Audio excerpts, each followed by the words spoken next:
ಹೆಂಡತಿ ಸರಸ್ವತಿ ಬಾಯಿಯಾಗಿ ನಿಮ್ಮ ಹತ್ರ ಒಂದೆರಡು ಮಾತುಗಳನ್ನು ಹೇಳಬೇಕು ಅನ್ಕೊಂಡಿದ್ದೀನಿ. ಅವಳು ಮೂಗುತಿಯನ್ನ ಬ್ರಾಹ್ಮಣನಿಗೆ ಕೊಟ್ಟ ನಂತರ ಅವಳ ಮನಸ್ಸಿನ ಏನೇನು ಭಾವನೆಗಳು ಬಂದಿತ್ತು ಅಂತ. ಈಗ ಗೀತಾಮಣಿ ಅಲ್ಲ, ಸರಸ್ವತಿ ಬಾಯಿ. ಭಗವಂತ ಇಷ್ಟು ವರ್ಷಗಳಲ್ಲಿ ಯಾವತ್ತೂ ಕೂಡ ಸತಿ ಧರ್ಮ, ಗೃಹಿಣಿ ಧರ್ಮವನ್ನು ಮೀರಿ ಮುಂದೆ ಹೋದವಳಲ್ಲ ನಾನು. ಪತಿ ಹೇಳಿದ್ದನ್ನ ಚಾಚು ತಪ್ಪದೆ ಇಲ್ಲಿವರೆಗೂ ಪಾಲಿಸಿಕೊಂಡು ಬಂದವಳು. ಯಾವತ್ತೇ ಒಂದು ದಿನವೂ ಕೂಡ ಪತಿ ಹೇಳಿದ ಮಾತಿಗೆ ಎಲ್ಲಿ, ಯಾಕೆ, ಹೇಗೆ, ಏನು, ಎಂತ ಅಂತ ಪ್ರಶ್ನಿಸಿದವಳಲ್ಲ. ಯಾಕೆಂದ್ರೆ ಸತಿ ಧರ್ಮದಲ್ಲಿ ಪತಿ ಹೇಳಿದ್ದನ್ನಷ್ಟೇ ಕೇಳಬೇಕೇ ಹೊರತು ಸತಿ ಹೇಳುವಂತಹ ಮಾತಿಗೆ ಎಲ್ಲೂ ಸ್ವಾತಂತ್ರ್ಯ ಇಲ್ಲ ಅನ್ನೋದು ಧರ್ಮ ಗ್ರಂಥಗಳಲ್ಲಿ ಉಲ್ಲೇಖವಾಗಿದೆ. ಅದನ್ನ ಅವತ್ತಿಂದ ಇವತ್ತಿನವರೆಗೂ ಚಾಚು ತಪ್ಪದೆ ಪಾಲಿಸಿಕೊಂಡು ಬಂದವರು. ಎಷ್ಟೋ ದಿನ ರಾತ್ರಿ ಎಲ್ಲರ ಊಟವಾದ ನಂತರ ಇಷ್ಟೇ ಇಷ್ಟು ಅನ್ನ ನನಗಿದ್ದರೂ ಕೂಡ ಒಂದೇ ಒಂದು ಬಾರಿ ಕೂಡ ನನಗಾಗಿ ಎಂದು ನಾನು ಇನ್ನೊಂದು ಮುಷ್ಟಿ ಅಕ್ಕಿ ಹಾಕಿ ಅನ್ನ ಮಾಡಿಕೊಂಡು ಊಟ ಮಾಡಿದವಳಲ್ಲ. ಯಾಕೆ ಅಂದ್ರೆ ಪತಿದೇವರು ಇಷ್ಟು ಅನ್ನ ಮಾಡುವ ಅಂದ್ರೆ ಅಷ್ಟೇ ಅನ್ನ ಮಾಡಿದವಳು. ಆ ಸಂದರ್ಭದಲ್ಲಿ ನೀರು ಕುಡಿದು ಮಲಗಿದ್ದೀನಿ. ಯಾಕೆಂದ್ರೆ ಇದೆಲ್ಲ ಭಗವಂತನ ಪ್ರಸಾದ, ನಿನ್ನ ಪ್ರಸಾದ. ನೀನು ಹೇಗೆ ಆಡಿಸ್ತೀಯ ಹಾಗೆ ಆಡೋದಷ್ಟೇ ನನ್ನ ಕೆಲಸ ಇರುತ್ತೆ. ಇದು ಯಾಕೆ ಅಂತ ನಿನ್ನ ಪತಿಯನ್ನೇ ಕೇಳುವ ಸ್ವಾತಂತ್ರ್ಯ ಸತಿಗಿಲ್ಲದೆ ಇದ್ದ ಮೇಲೆ ಭಗವಂತನನ್ನ ಕೇಳುವ ಸ್ವಾತಂತ್ರ್ಯ ಎಲ್ಲಿದೆ? ಕೇಳಿದ್ರೆ ಉತ್ತರ ಎಲ್ಲಿದೆ? ಹಾಗಾಗಿ ಎಂದೂ ನಾನು ಆ ಪ್ರಶ್ನೆಯನ್ನು ಮಾಡಲಿಕ್ಕೆ ಹೋದವಳಲ್ಲ.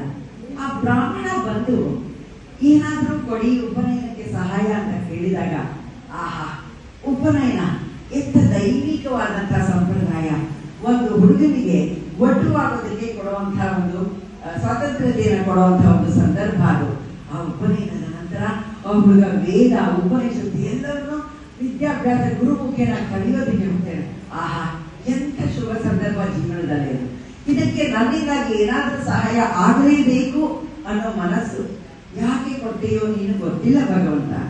ಆದ್ರೆ ದಾನ ಮಾಡುವಾಗ ಯಾವಾಗಲೂ ನನ್ನದು ಎಂಬುದನ್ನು ಮಾತ್ರ ದಾನ ಮಾಡಬೇಕು ಎಂದು ತಿಳಿದವಳು ನಾನು.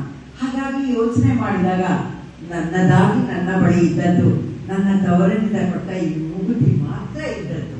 ಹಾಗಾಗಿ ತುಂಬಾ ಸಂತೋಷದಿಂದ ಆ ಬ್ರಾಹ್ಮಣನಿಗೆ ಆ ಮೂಗುತಿಯನ್ನು ಕೊಟ್ಟೆ. ಆದ್ರೆ ಆಶ್ಚರ್ಯ ಏನು ಗೊತ್ತಾ? ಮೂಗುತಿ ಕೊಟ್ಟ ಅರ್ಧ ಗಂಟೆಯೂ ಆಗಿಲ್ಲ ನನ್ನ ಪತಿರಾಯ ಮನೆಗೆ ಬಂದು, ಎಲ್ಲಿ ನಿನ್ನ ಮೂಗುತಿ ತಾ ಅಂತ ಕೇಳುತ್ತಿದ್ದಾರೆ. ಭಗವಂತ ಉತ್ತರ ಕೊಡುವ ಸ್ಥಾನದಲ್ಲಿ ನಾವಿಲ್ಲ. ಯಾಕೋ ಏನೋ ಇವತ್ತು ನಿನ್ನ ಲೀಲೆ ಈ ತರ ವಿಚಿತ್ರವಾಗಿ ನನ್ನನ್ನು ಎನಿಸಿಕೊಂಡಿದೆ ಎಂದು ಅವರಿಗೆ ಧಾರಾಳವಾಗಿ ಕೊಟ್ಟು ಬಿಟ್ಟೆ. ಆದರೆ ಸತಿ ಧರ್ಮಕ್ಕೆ ವಿರುದ್ಧವಾಗಿ ನಡೆದಿದ್ದೇನೋ ಎಂದು ಅಳುಕುತ್ತಿದೆ ಮನಸ್ಸು. ಪತಿರಾಯರಿಗೆ ಏನೆಂದು ಉತ್ತರಿಸಲಿ? ಖಂಡಿತ ನನ್ನ ಬಳಿ ಉತ್ತರವಿಲ್ಲ. ಇದಕ್ಕೆ ನನಗೀಗ ಒಂದು ತೋಚಿದೆ, ಈ ದೇಹ ತ್ಯಾಗ ಬಿಟ್ಟು ಬೇರೆ ಏನೋ ಮಾರ್ಗವಿಲ್ಲ. ಇದಕ್ಕೆ ತಪ್ಪು ಮಾಡಬಾರದು, ಮಾಡಿದರೆ ಶಿಕ್ಷೆ ನಮಗೆ ನಾವೇ ವಿಧಿಸಿಕೊಳ್ಳಬೇಕು ಅನ್ನೋದು ನಿಯಮ. ಭಗವಂತ, ಇದು ನಿನ್ನಿಂದ ಬಂದಂತ ಕಾಣಿಕೆಯಾದ ಈ ದೇಹವನ್ನ ನಿನಗಾಗಿ ಒಪ್ಪಿಸೋದಕ್ಕೆ ಆಸೆ ಪಟ್ಟಿದ್ದೇನೆ.